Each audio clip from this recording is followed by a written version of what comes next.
Ese fue el Nissan blanco, el vehículo que está en el medio.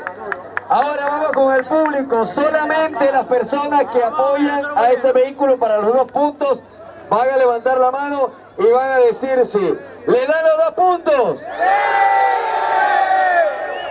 Ahora vamos con las personas que no están de acuerdo con los 2 puntos de este vehículo. Levantan la mano y me dicen no. ¿No le dan los 2 puntos? El jurado nos dice, le damos los 2 puntos al Nissan. Ya está listo. Ok, el jurado dice que 2 puntos. Vamos ahora con el Twingo. Cuando estén prevenidos, 3, 2, 1, tiempo.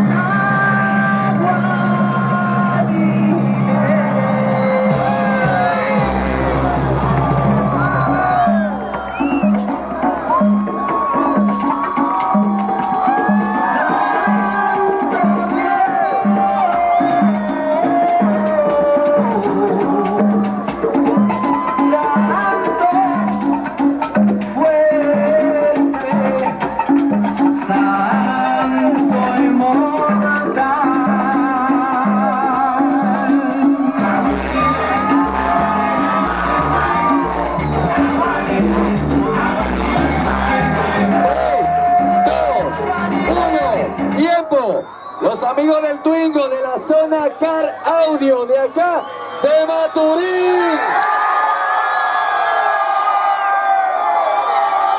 Los panas de Boquerón. Ok, vamos entonces con la parte del público que nos corresponde para la puntuación.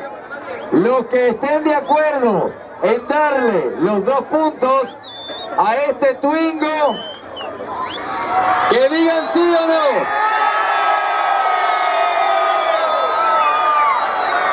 Ahora hacemos la pregunta respectiva también. Los que no están de acuerdo con los 2 puntos con el Twingo, levanten la mano y digan no. El jurado dice 2 puntos para el Twingo de Maturín.